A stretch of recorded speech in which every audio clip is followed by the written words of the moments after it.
আসসালামু আলাইকুম বিসমিল্লাহির রহমানির রহিম। Welcome to our channel Arabic learning home. আমরা আরবি হরফ পরিচিতি পড়ছিলাম। আগে দুইটি পর্ব পড়ানো হয়েছে। পর্ব প্রথমে একদম বেসিক কিছু বিষয়ে পড়ানো হয়েছে। যারা ওই পর্বগুলো দেখেননি শুরু থেকে দেখে আসতে পারেন, তাহলে আপনাদের জন্য আরও সুবিধা হবে। শুরুতে আমরা একবার আগের পড়াগুলো রিভাইজ করে নিব।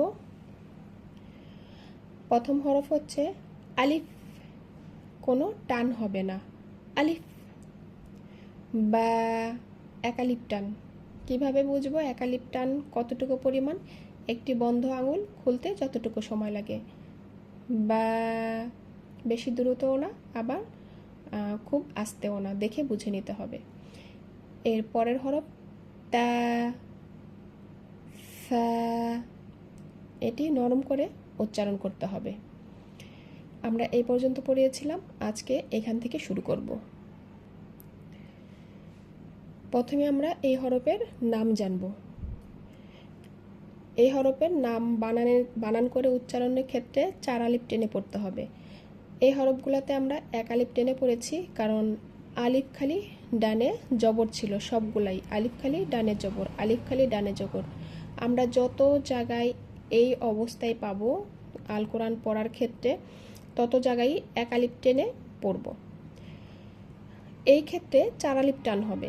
কেন হবে এখানে লক্ষ্য করি। আগের প্রথম পর্বতে পড়িয়েছিলাম, এই চিহ্নটাকে বলা হয় সাকিন। এখানে 3টি হরফ যুক্ত করে লেখা আছে এবং নিচে একটা দাগ, এই হরফটিকে বলা হয় জের। ইয়া সাকিন ডাইনে জের। এখানে পড়েছিলাম আলিফ খালি ডানে জবর, আর এখানে হচ্ছে ইয়া সাকিন ডাইনে জের। যখনই এই কন্ডিশনে থাকবে তখনই 1 আলিফ টেনে পড়তে হবে। আমরা আল কোরআন পড়ার ক্ষেত্রে অনেক জায়গায় এভাবে পাবো, যত জায়গায় পাবো সেক্ষেত্রে 1 আলিফ টান হবে। কিন্তু এখানে কথা হচ্ছে এই 1 আলিফ মদের পরে পরবর্তী হরফেই সাকিন এসেছে, আবার এই চিহ্নটাকে সাকিন বলা হয়। সেক্ষেত্রে আমরা কি করব? 4 আলিফ টেনে পড়ব। এবং এই 4 আলিফ টেনে পড়া, এটাকে বলা হয় হচ্ছে, এখানে যে কন্ডিশন আছে এই কন্ডিশনকে বলা হবে মাদ্দে লাজিম হারফি। মাদ্দে লাজিম হারফি। আমরা এর উপরে আলাদা ক্লাস থাকবে, এখানে শুধু এতটুকু জানলেই হবে। আমরা এই হরফটি 4 আলিফ পরিমাণ টেনে পড়ব বানান করে পড়ার ক্ষেত্রে। জিম। তাহলে প্রথমে এই হরফের নাম জানলাম, এবার জানবো এই হরফের মাখরাজ অর্থাৎ উচ্চারণের স্থান। জিহবার মধ্যখান হইতে তার বরাবর উপরে তালুর সাথে লাগাইয়া জিম উচ্চারিত হবে। জিম। এবং এটি একটু শক্ত করে উচ্চারিত হবে। নাম জানলাম, এর মাখরাজ জানলাম। এবার আসি, এটি কোন ধরনের হরফ, মোটা হরফ নাকি পাতলা হরফ? এটি হচ্ছে পাতলা হরফ। যেহেতু পাতলা হরফ, তাহলে এর সাউন্ড বা ধ্বনিও কি হবে? পাতলা হবে। আমরা বলেছিলাম নাম এবং ধ্বনি যদি পাশাপাশি অনুশীলন করি তাহলে আমাদের বুঝতে সুবিধা হবে। প্রথমেই নাম জিম, এরপরে ধ্বনি যা। যা। আশা করি বুঝতে পেরেছেন। এবার লক্ষ্য করি এই হরফটির মাঝখানে একটি ডট আছে, অর্থাৎ এই হরফের মধ্যখানে, পেটের মধ্যখানে নোক্তা। এটাও আমরা খেয়াল রাখবো, কারণ হরফ পরিচিতির ক্ষেত্রে কিন্তু একটি গুরুত্বপূর্ণ বিষয় হলো আপনাকে হরফ দেখেই কিন্তু এর নাম মনে রাখতে হবে। জিম। এর পরের হরফ হ্যাঁ, এটি হচ্ছে এর নাম। আচ্ছা, এটি 4 আলিফ টেনে পড়েছি। এই ক্ষেত্রে কিন্তু 1 আলিফ টেনে এর নাম পড়তে হবে। ঠিক বা, দা, সা, এগুলা যেমন 1 আলিফ টেনে পড়েছি, কারণ এই হা এর সাথে কিন্তু লম্বা একটি দাগ, মানে এখানে 1 আলিফ যুক্ত করা আছে, অর্থাৎ এটি মদের হরফ। আমরা যত জায়গায় এমন দেখব সে জায়গায় 1 আলিফ পরিমাণ টেনে পড়ব। হা, হা, এটি হচ্ছে এই হরফের নাম। এবার আসি এর মাখরাজ অর্থাৎ উচ্চারণের স্থান। এটি হচ্ছে কণ্ঠনালীর মধ্যখান হইতে উচ্চারিত হবে।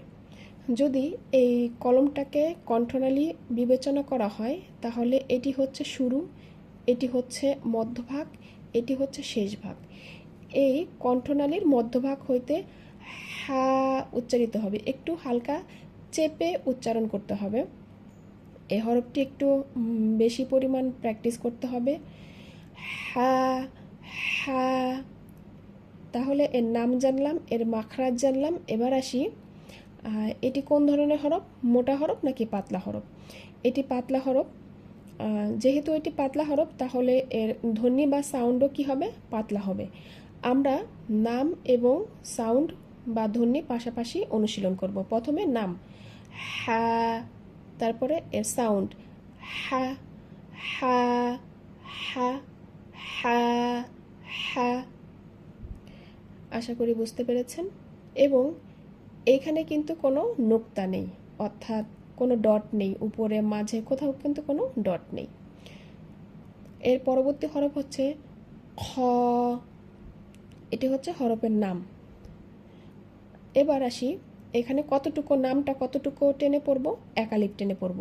আলিফ খালি ডানে জবর, ঠিক আগের হরফগুলোর মতোই আলিফ খালি ডানে জবর, যত জায়গায় দেখব তত জায়গায় আমরা কি করব, এক আলিফ টেনে পড়ব। তাহলে খ খ, এর নাম জানলাম। এবার আসি এর মাখরাজ অর্থাৎ উচ্চারণের স্থান। আমি এটাকে কণ্ঠনালী বিবেচনা করেছিলাম, সেক্ষেত্রে এটা শুরু, এটা মধ্যখান, এটা শেষ ভাগ। এই খ হরফটি হচ্ছে কণ্ঠনালীর শেষ ভাগ হইতে উচ্চারিত হয়, একটু খড়খড়ে আওয়াজ হবে। লক্ষ্য করি খ খ খ, নাম জানলাম, এর মাখরাজ জানলাম। এবার আসি এটি কোন ধরনের হরফ, মোটা হরফ নাকি পাতলা হরফ? আমরা এর আগে যে হরফগুলো পড়েছি সবগুলাই কিন্তু পাতলা হরফ। এই প্রথম কিন্তু এটি মোটা হরফ আসলো খ। এখন লক্ষ্য করি এটাকে মোটা হরফ কেন বলা হয়েছে। লক্ষ্য করি আগের হরফগুলো যখন পড়েছি মুখটা কিন্তু হালকা একটু চ্যাপ্টা হয়ে যায়, যেমন বা, তা, সা, জিম, হা। কিন্তু এই হরফটি পড়ার সময় গাল ভরে পড়তে হবে। মোটা হরফগুলোর বৈশিষ্ট্য হচ্ছে একটু গাল ভরে উচ্চারণ করতে হয় এবং মুখটা হালকা একটু গোল হয়ে যাবে, কিন্তু খ খ মোটা করে উচ্চারিত হবে। যেহেতু মোটা হরফ তাহলে অবশ্যই এটি মোটা করে উচ্চারিত হবে, মোটা ধ্বনি। তাহলে আমরা নাম এবং ধ্বনি পাশাপাশি অনুশীলন করব। নাম প্রথমে খ, একালিপ টান, এবং সাউন্ড বা ধ্বনি খ খ, এটা নাম খ, এটি হচ্ছে সাউন্ড। এবার আমরা শুরু থেকে একবার রিভাইজ করি। আলিফ, বা, তা, সা, জিম, হা, খ। আশা করি বুঝতে পেরেছেন। পরবর্তী ভিডিওর আগ পর্যন্ত আপনারা এগুলা ভালো করে অনুশীলন করেন, বারবার প্র্যাকটিস করেন, তাহলে দেখেন আপনাদের পড়াও শুদ্ধ এবং সুন্দর হবে। আল্লাহ হাফেজ, ভালো থাকবেন।